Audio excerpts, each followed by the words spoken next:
आजचा दिवस नाशिकसाठी अतिशय महत्त्वाचा आहे, म्हणून कुंभमेळ्याच्या पार्श्वभूमीवर विमानतळाचं विस्तारीकरण करण्याचं ठरवलं. नाशिक विकास होण्यास या निर्णयाची मदत होणार असं विधान कुंभमेळा मंत्री गिरीश महाजनांनी केलं.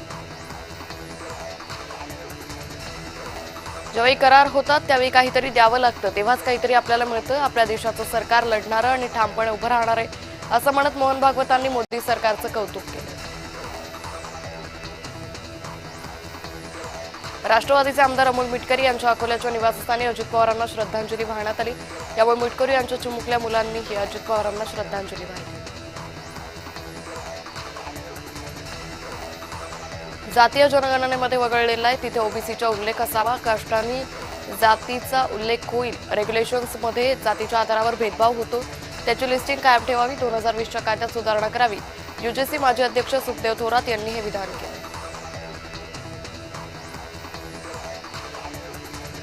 प्रत्येकाच्या मनामध्ये इच्छा आहे अजित पवारांच्या विमान अपघाताची चौकशी व्हावी. यामध्ये राजकारण कुणीही करत नाही. संशय व्यक्त करणं यात गैर काय? आता याबाबत सीआयडीकडे तपास दिलेला आहे. आम्ही केंद्रीय गृहमंत्री अमित शहा यांनाही भेटू असं खासदार बजरंग सोनवणे म्हणाले. समान नागरी संहिता चांगली आहे, विविधतेला विरोध नाही, पण एकत्र होत असेल तर चांगलंच आहे. समान नागरी संहिता आणताना भांडणं करू नयेत असं मोहन भागवत म्हणाले. महात्मा फुले यांच्या पुतळ्याची विटंबना केल्याप्रकरणी दोषींवर कठोर कारवाईची छगन भुजबळांनी केंद्रीय गृहमंत्र्यांकडे मागणी केली आहे. महात्मा फुले यांच्या पुतळ्यावर हल्ला म्हणजे सामाजिक समतेवरच घालाय असं छगन भुजबळांनी म्हटलंय. राष्ट्रीय स्वयंसेवक संघाच्या कार्यक्रमात प्रत्येक देशभक्त नागरिकांना आमंत्रण असतं, त्याचं स्वागत केलं जातं. सलमान खान व्यासपीठावर आले होते, त्यांचंही स्वागत करण्यात आलं. हिंदू मुस्लिम हा द्वेष केला जात नाही असं वक्तव्य नवनाथ बन यांनी केलंय.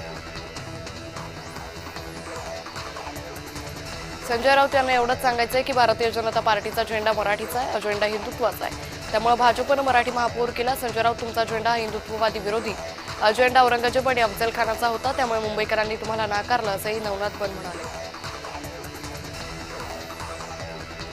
संभाजीनगरमध्ये टीईटी परीक्षेच्या वेळी महिलेला मंगळसूत्र काढून ठेवावं लागलं, त्यामुळे विद्यार्थ्यांचा संताप झाला. मंगळसूत्र फक्त शोचा दागिना नाही तर सौभाग्याचं प्रतीक आहे, त्यामुळे सरकारनं लवकरात लवकर निर्णय घेऊन नियमावली बदलावी अशी प्रतिक्रिया अंबादास दानवेंनी दिली. ईव्हीएमवर रामदास कदम यांनी संशय व्यक्त केला. त्यावर रामदास कदम बऱ्याच दिवसांनंतर खरं बोलले. त्यांनी व्यक्त केलेलं मत हे योग्य आहे, परंतु त्यांचा पक्ष सत्तेत असून त्यांचा मोठा सहकारी भाजप आहे. भाजपनं भूमिका स्पष्ट करावी असं अंबादास दानवे म्हणाले. रोहित पवार यांच्या पत्रकार परिषदेकडे महाराष्ट्रासह देशाचं लक्ष लागू नये. मी पण पत्रकार परिषद बघणार आहे. त्यांच्याकडे काय पुरावेत ते सत्याचा उलगडा करतील असं मला वाटतं असं आमदार अमोल मिटकरी म्हणाले.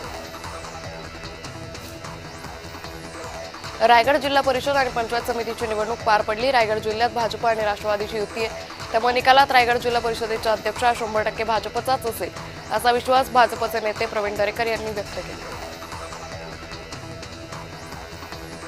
महाराष्ट्राच्या भल्यासाठी दोन्ही राष्ट्रवादींनी एकत्र यावं असं सयाजी शिंदे म्हणाले. दोन्ही राष्ट्रवादी एकत्र येऊन अजितदादांची इच्छा पूर्ण करावी असंही सयाजी शिंदेंनी मत व्यक्त केलं. संघाचं एक धोरण असतं, संघाचा निर्णय हा संघ घेतो. संघाच्या कार्यकारिणीत कोणाचा हस्तक्षेप नसतो. संघ आणि संघाच्या कार्यकर्त्यांनी कोणाला मत द्यावं याचं बंधन नसतं. संघाच्या शिस्तीला अनुसरून काम करायला हवं, त्याचा दंडक असतो असं संजय शिरसाट म्हणाले. भाजप सत्तेत आल्यानं आमचे चांगले दिवस आले नाही तर या उलट आहे. संघामुळे भाजपचे चांगले दिवस आले. राम मंदिराच्या मुद्द्यावर जे सोबत आले त्यांचा फायदा झाला असं सरसंघचालक मोहन भागवत म्हणाले.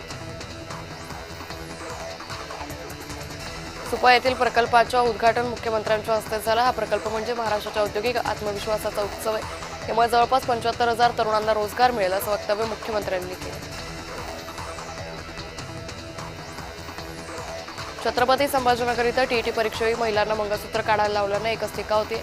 अशाच प्रकारच्या तक्रारी मागच्या काळातही आल्या होत्या. या संदर्भात योग्य सूचना देऊन चौकशी केली जाईल असं आश्वासन मुख्यमंत्र्यांनी दिलं. पंचकल्याण महोत्सवमध्ये येण्याची संधी मला मिळाली, यामुळे सर्वच साधुसंतांना मी नमन करतो. देशाच्या विकासात जैन समाजाचं योगदान मोठं आहे असं वक्तव्य मुख्यमंत्री फडणवीस यांनी केलं. अजित पवारांच्या अकाली निधनानंतर रिक्त झालेल्या बारामती विधानसभा मतदारसंघामध्ये पोटनिवडणूक होणार आहे. बारामती विधानसभा पोटनिवडणुकीचा कार्यक्रम केंद्रीय निवडणूक आयोगानं जाहीर केलाय. 9 फेब्रुवारीला प्रारूप यादी प्रसारित होईल.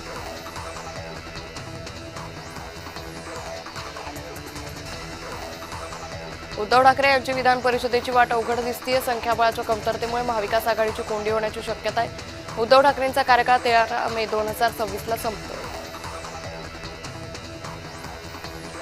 भाजप नेत्या नवनीत राणा यांनी निवडणुकीच्या जाहीर सभेत एमआयएमवर टीका केली आहे. तेलंगणामधून एमआयएमला काढून टाका आणि देशाला वाचवा असा हल्लाबोल त्यांनी केलाय.